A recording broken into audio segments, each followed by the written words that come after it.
दोस्तों osteoarthritis arthritis का एक बहुत कॉमन टाइप है जिसमें अपन देख रहे हैं कि जो पेशेंट हैं उनको जोड़ में बहुत दर्द रहता है। सूजे हुए फूले हुए जोड़ रहते हैं जो आपस में टकरा रहे हैं और पेनफुल कंडीशन रहती है, सीवियर पेन रहता है उठने बैठने में, चलने फिरने में, मूवमेंट्स करने में बहुत सीवियर पेन है। जोड़ देख रहे हैं तो बहुत सूजे हुए हैं जो कि एक कॉमन प्रॉब्लम है। आज की वीडियो में मैं आपको बताऊंगी कि ऑर्थोआर्थराइटिस क्या है, इसके क्या क्या कारण हैं और उसकी क्या बेस्ट जो होम्योपैथी मेडिसिन है। अगर आप इसको 15 डेज तक के कंटिन्यू कर रहे हैं तो आपके पेन में, सूजन में, दर्द में, सब में कमी आ रही है और साथ में धीरे धीरे आप रिलीफ फील कर रहे हैं।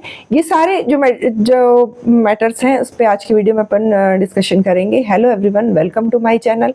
दोस्तों, यदि आप मेरे चैनल पे नए हैं या अभी तक सब्सक्राइब नहीं करे हैं तो इसे जरूर सब्सक्राइब कीजिए और बेल आइकॉन में ऑल के ऑप्शन को जरूर प्रेस कीजिए ताकि आने वाले जितने मेरे वीडियो हैं उनके नोटिफिकेशन आप तक के पहुंच सके।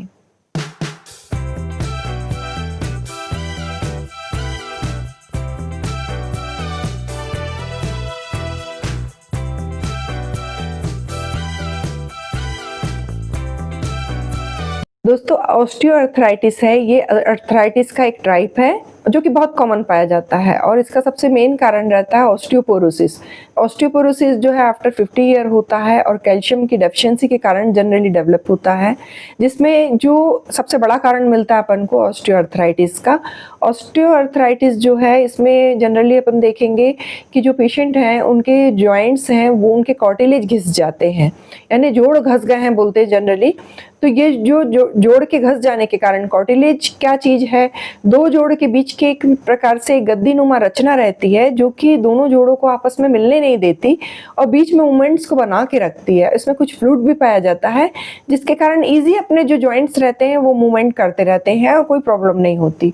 लेकिन जब ये जोड़ के बीच के कार्टिलेज घसने लगते हैं, टूटने लगते हैं या किसी कारण से क्षतिग्रस्त हो जाते हैं तो ये दोनों जो बोन जो आपस में मूवमेंट होता है तो उनके बीच में घर्षण होने लगता है, वो आपस में जुड़ने लगते हैं और कट कट की आवाज आने लगती है और जैसे वो मूवमेंट करते हैं तो पेनफुल कंडीशन रहती है जिसके कारण पेशेंट को सीवियर पेन होता है और उसी के कारण सूजन आने लगती है जो कि एक बहुत कॉमन प्रॉब्लम है। और अगर जनरली अपन देख रहे हैं तो मेल में ये कम रहती है जबकि फीमेल्स में बहुत कॉमनली पाई जाती है। अगर इसका कारण देख रहे हैं तो फीमेल्स में जनरली मेनोपॉज के बाद 50 ईयर के बाद ही ये ज़्यादा डेवलप होती है क्योंकि उनकी बॉडी से एस्ट्रोजन हार्मोन्स की कमी होने लगती है और हार्मोन्स की कमी के कारण जनरली बोन भी वीक होने लगती है, कैल्शियम की डेफिशिएंसी होने लगती है, विटामिन D3 की डेफिशिएंसी होने लगती है जिसके कारण ये जल्दी डेवलप होने लगता है। और ये जो ऑस्टियोआर्थराइटिस की प्रॉब्लम है ये फीमेल्स में ज़्यादा देखने को मिलेगी अपने को। अगर इसके लक्षण देखें तो लक्षणों में अपने को पेनफुल जॉइंट्स तो मिलेंगे ही कि मूवमेंट्स कर रहे हैं तो बहुत तेज दर्द हो रहा है, या सूजे हुए जोड़ मिलेंगे, सूजन बहुत अधिक मात्रा में मिलेगी, छोटे जोड़ और बड़े जोड़ जो है अफेक्टेड रहते हैं इसमें, तो ये ऐसे लक्षण मिलेंगे। स्टिफनेस रहती है जॉइंट्स में, यानी बिल्कुल अपनी जगह पे सूजे हुए हैं तो वो मुड़ नहीं पा रहे हैं, ऐसे स्टिफनेस पाई जाती है। इसका जो अगर जनरली कारण देख रहे हैं तो एक तो हो गया कि हार्मोन्स डेफिशिएंसी, लेकिन दूसरा कारण अगर अपन देख रहे हैं कि आजकल की लाइफ स्टाइल ऐसी हो गई है कि लोगों में जो मेंटल वर्क है वो ज़्यादा बढ़ गया है लेकिन फिजिकल वर्क है जो वो कम हो गया है। तो फिजिकल वर्क कम हो जाने के कारण भी कि बॉडी मूवमेंट्स नहीं हो पा रहा है जिसके कारण हैबिट नहीं है और साथ में न्यूट्रिएंट्स की डेफिशिएंसी है, किसी भी प्रकार की अगर विटामिन की कमी है, जैसे D3 है, विटामिन A है, विटामिन C है, इस प्रकार की अगर न्यूट्रिशन डेफिशिएंसी है, कैल्शियम की डेफिशिएंसी है तो ऑस्टियोआर्थराइटिस एक कारण हो सकता है जो कि पेनफुल अपने जॉइंट्स का रीजन है।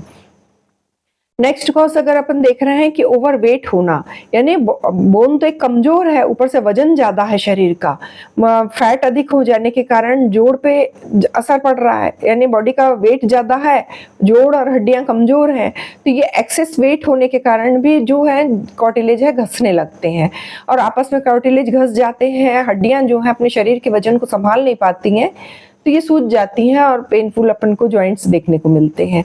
ये ऑस्टियोआर्थराइटिस के जो मेन कारण है। किसी चीज की सिर्फ डेफिशिएंसी से अगर अपन बोले ऑस्टियोआर्थराइटिस है तो ये ऐसा नहीं होता, इसमें सभी चीजें इन्वॉल्व होती हैं कि एक एज फैक्टर भी होता है, जनरली डेफिशिएंसी होती है, न्यूट्रिएंट्स की कमी होती है और कार्टिलेज के क्षतिग्रस्त हो जाना या टूट जाना, किसी भी प्रकार के अगर बोन का डिजेनरेशन हो रहा है तो जिसके कारण भी ऑस्टियोआर्थराइटिस अपने को देखने को मिलता है। सिम्टम्स जो हैं, जो मेन सिम्टम्स हैं वो मैंने आपको बताई। अब मेडिसिन की बात करें कि अपने को कौन सी ऐसी मेडिसिन यूज़ करना, तो होम्योपैथी में जो अगर आती है कि अगर सबसे फर्स्ट मेडिसिन अगर अपन देख रहे हैं तो कैलकेरिया फ्लोर है।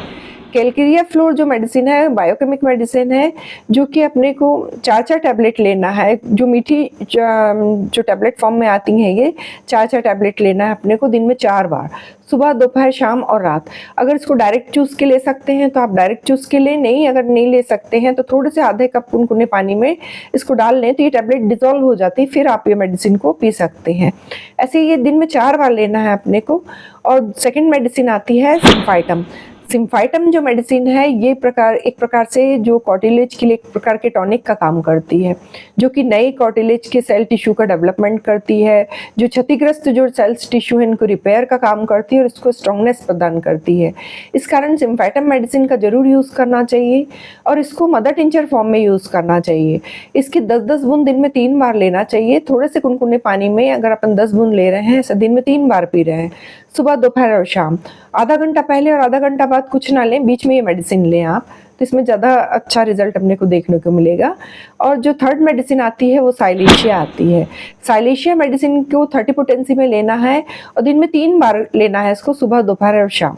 ये बोनी सेल्स टिश्यू को भी बनाने का काम करती है। जो डिजेनरेशन हो गया है, जो बोनी सेल्स टिश्यू अगर डिस्ट्रॉय हो गए हैं उनको रिपेयर करने का काम साइलेशिया करती है और नए सेल्स टिश्यू का निर्माण करती है। तो इस प्रकार साइलेशिया जो मेडिसिन है ये बेस्ट वर्क करती है अपने कार्टिलेज पर और बोन पर।